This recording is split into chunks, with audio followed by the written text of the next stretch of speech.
everybody, welcome to another episode of Gamer Logic. I'm Mike Mertes, and today we are talking about Bionic Commando Rearmed, which is a remake of one of the greatest NES games of all time, at least in my opinion, Bionic Commando. Bionic Commando was popular back in the day because it was different. Everyone was used to the Super Mario mechanic where, you jump around from platform to platform, you stomp on things and all that stuff. Bionic Commando was different because you couldn't jump.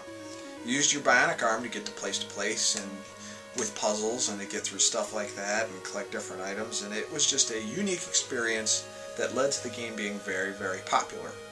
So we flash forward 2 decades, and a studio by the name of Grin decides that they want to remake this great game because they were fans of it.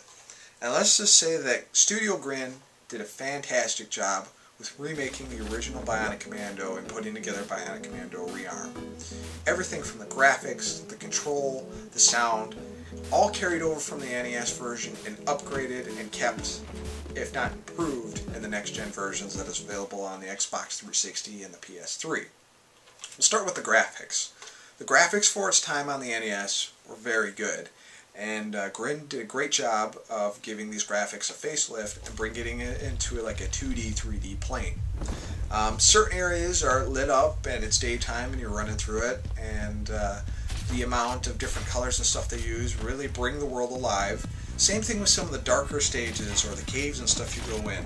They're dark, but they have neon tones to it that make it very, very, very cool. Sound is a great mix because they take some stuff that was in the original 8-bit version and mix it up with some newer stuff to give it, that unique flavor that was so awesome in the original, but bringing in some new stuff too to give it a fresh twist to it. Music in the NES version of Bionic Commando was awesome, and again, the guys at Grin appreciated the music and upgraded it so it fits in a more modern times with the next gen version. It's more of an electronic breakbeat kind of feel to it, but it fits, it works, and it sounds great on your sound system. Just a really phenomenal job.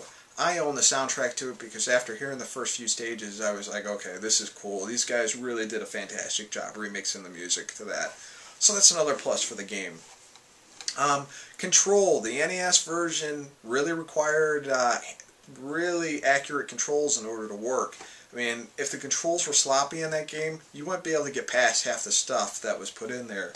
And again, Grin takes all the challenges that they threw in from the original NES version and makes them even more challenging, but keeps the great control, if not improves it, to allow you to fly past the stages and grapple and swing your way to the end of it. So again, another plus for Studio Grin for getting those controls down.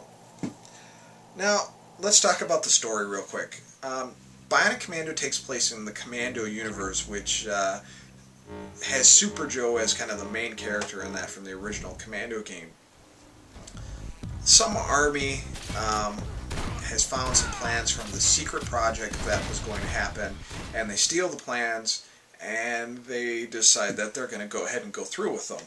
And this project is like a weapon of mass destruction, and it could wipe out the entire world. So they send Super Joe to go in and find out what it is and destroy it. Super Joe is never heard from again, so they send Red Spencer in there to go investigate what happened to him and rescue him.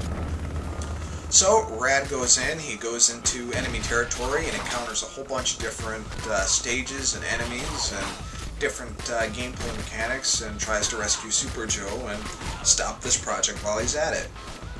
And again, like I said, there's a variety of different stages, different areas, including overhead areas where if your helicopter runs into an enemy transport, you have to fight it to get past it. So it's this cool little top-down view, kind of similar to Commando, where you fight and destroy some enemies, get to the end, and the helicopter picks you up. There's some secret stages that are very challenging in order to get some extra items to kind of boost up your status. There's challenge missions that you can go to test your grappling skills and see if you can get past them. Some of them are very difficult. I die pretty quickly on them. There's towns and stuff you go to get additional info as well as additional items.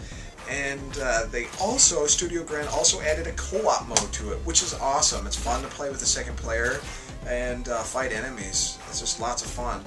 Also, to top it off, 4-player local deathmatch for tons of fun. I've had my wife and my buddy and his fiance play this, and we just have a blast with it. It's almost like a side-scrolling Bomberman, if you will. Just tons and tons of fun. So unfortunately, Studio Grin, the studio that put this game together, is no more. Their couple of last games kind of tanked and didn't do really well, which is unfortunate. And Studio Grin is no more, so I don't think we'll see another Bionic Commando Rearmed sequel, which is unfortunate. But for what it's worth, Grin, being fans of the game, did a fantastic job. This is definitely worth a pickup if you haven't played it. Pick up the original, too, if you also haven't played it.